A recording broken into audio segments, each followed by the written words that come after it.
So then it was just, again, when I was working for Kangaroo, I was paying for an apartment, and it was me, him, his girlfriend, our son, and their kid, and their baby girl. I love her. She is amazing. I was there when she was born. She had her in the bathroom, and I just happened to clean the bathroom, like, literally 2 days before she had the baby. I, like, bleached down the bathroom because the bathroom was nasty. Because that's where the kitty litter box is, and there's, and then that's the guest bathroom, and it's nasty. And I just bleached the hell out of it. And then 2 days later, she ended up having a baby in that bathroom. So, yeah, I think I was, like, the second one to hold the baby. Technically, really the third, because she was holding the baby, and then the father comes in, because I was like, oh my gosh, she's having a baby, and she's holding it, and I was dumbfounded, and she's like, hey, Chris, and I was like, oh yeah, Chris, get over here, like, it was just wild. And then I finally had to hold the baby, because he was trying to take care of her, and then we were waiting for the midnight to get there, so, yeah. And then we went to the in-town. I ended up going to the in-town suites with them. And, I was kind of like tenting out in the woods for a little bit. And then the hurricane came. And, that's how I ended up being able to stay inside. And then Griffin actually bought me a bed so that I could be on the floor and not be on the floor. And there was like 4 adults and 2 kids in one room. It got pretty hectic. I was kind of losing my mind a little bit, and then it got to the point to where he was like, alright, you just gotta go. And I was like, alright, here we go again. I have to go. And then from there, I went to a friend's house who said that it was okay for me to go over there. Well, apparently it wasn't, and his mom was like, nope, you can't be here, go. And she was like an old friend and everything like that. I was pretty heartbroken over that one, but I won't get into that one. And that was when I was a Gothic model, too. Around in 2010, I've known that woman. And she just kind of was just like, oh, you should have been a woman about, talking to me about it instead of just, trusting him on everything. And I was like, well, I really didn't know he didn't talk to you about it. And but okay, sure. And then we ended up back to 103rd. And I didn't want to stay at the place I was at because it just was torn up all over again. And then we ended up meeting the girls that were across from them and staying with them. In which that was cool for a little bit until they just got to the point to where they just did not want us there anymore. So badly where they just started pretty much picking fights with us. And then we got to the point to where we had to leave there. We walked from their house because we didn't have anyone to help us move our stuff. So me and Griffin kind of carried everything all the way to this other person's, because we were in a trailer park, and then we met this other guy, and then he said I could stay there for free and everything like that, but there was definitely a little weirdness there, and Griffin couldn't stay, but Griffin helped me with everything, and I felt kind of bad, but that's how I got to that one place. From one trailer to another trailer across from them, and then down the street from them into that trailer.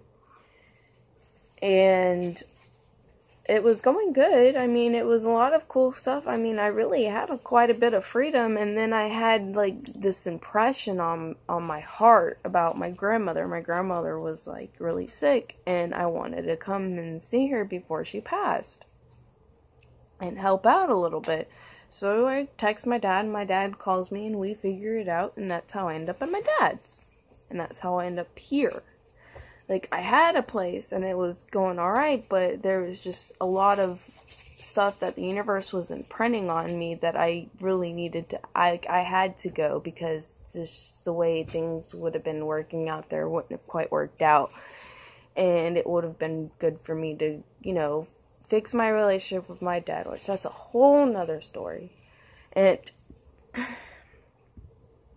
Which to a point it worked out pretty well. I've been here for probably almost about 2 months now. because I moved at Thanksgiving time, so about 2 months, and, because I had Thanksgiving with Griffin and his family, and then ended up coming over here, because his family's in Ocala, and so he's in Ocala now, because of all of this, and so I'm glad he's off the streets now, and it's great, because now he has his own place. I have my own thing I'm doing. Now from here, my dad's things are just kind of going, and like I've said in my other videos, it's just, I want to kind of do things my way and go my direction with the universe and, what my soul's being pulled towards. And it's making it hard being here because of course, daughter to their parent, you want to listen to your parents and, apparently they know good for you and the stuff like that. But I'm just to the point to where I just didn't want everything he kind of wanted me to do, even though it was like socially, or not society way of being able to do things. And I just don't work well with the society way of doing things.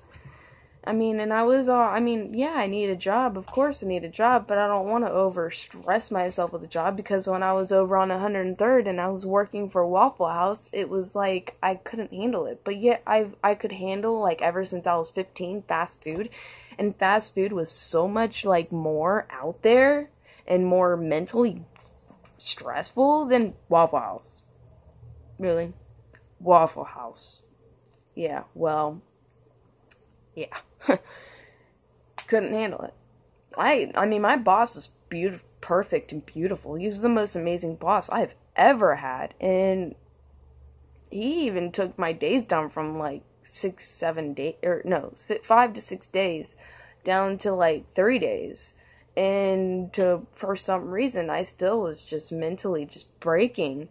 And I feel it was because of a lot of, everything I had going on between, living with the sisters and then, things not going right. And then things going on between me and Griffin because Griffin wasn't all the way there because he had to go like all the way back to the beaches to go to work and then come all the way back to the 103rd.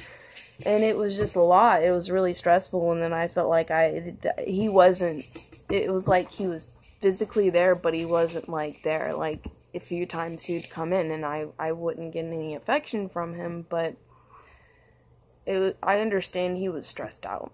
He was really stressed out, tired, exhausted, and, dealing with his dad too.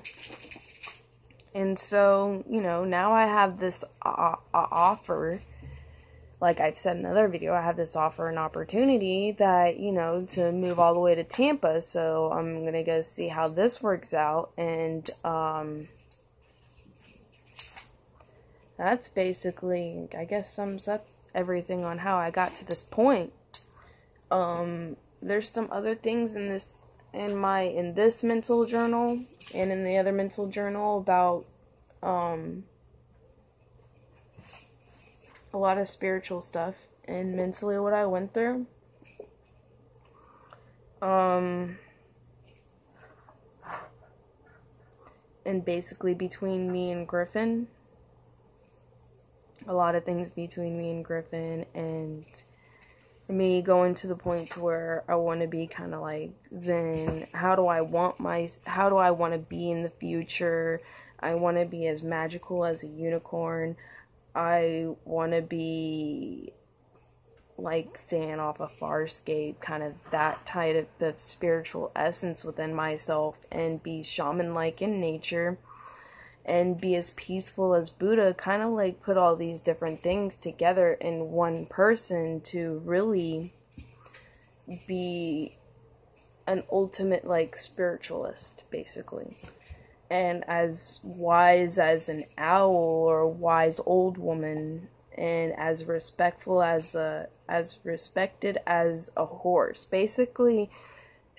And if you don't really too much know much about the spiritual path and certain paths, a horse is a very very strong symbolization of going on to your own journey and going on by yourself within your own journey. and had the companion of a fox, which is kind of like my animal companions. And so kind of being as strong and as respected as a horse, kind of like, the road of like what Cain took. And that's a lot of, and I wanted to be as peaceful as Buddha, and, I closed the book. And as bright as the stars. Basically, where my personality is so bright and I bring so much light into the world that my essence, it just radiates everything for people. And that, the right people come to me for certain things, and not only do I help them, but they help me in return to really open myself up to a more spiritual oneness within myself, and a more confidence. My cat woke up my Furby. And as beautiful as the rainbow, basically, not outside beautiful, but inside, like even though as bright as the stars, but as beautiful as the rainbow, like the name unicorn I picked for myself. I just want to be able to grant this happiness and this oneness within the self, like a rainbow being shared for everyone. So basically my soul just as beautiful as an rainbow in the sky, and as royal as the color purple. Well, color purple has become my favorite color, and purple is like one of the most royal colors. And basically not like, oh, I'm like queen, da da da. No, like I present myself as a spiritual royalty, a hierarch, sort of say.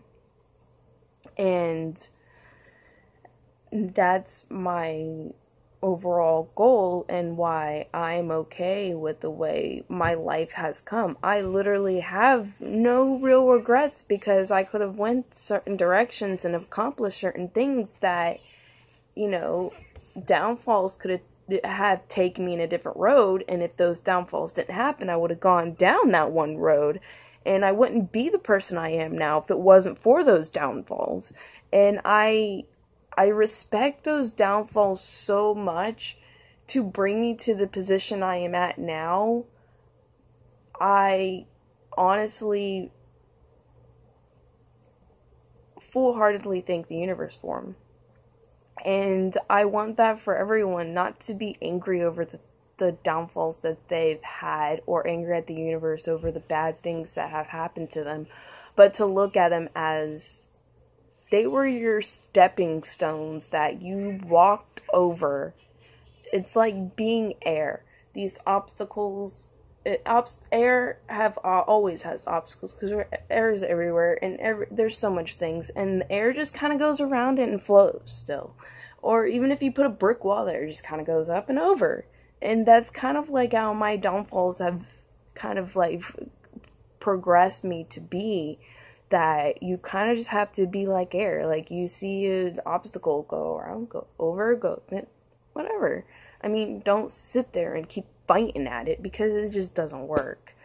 It really doesn't. I've tried. Because you try to fight these downfalls, like, what the heck are you even here for? And then now you just kind of have to view it differently. Like, okay, not why is this happening to me? What did I do so wrong? It's no, what is this teaching me to be better? What is this trying to get across to me to actually become better?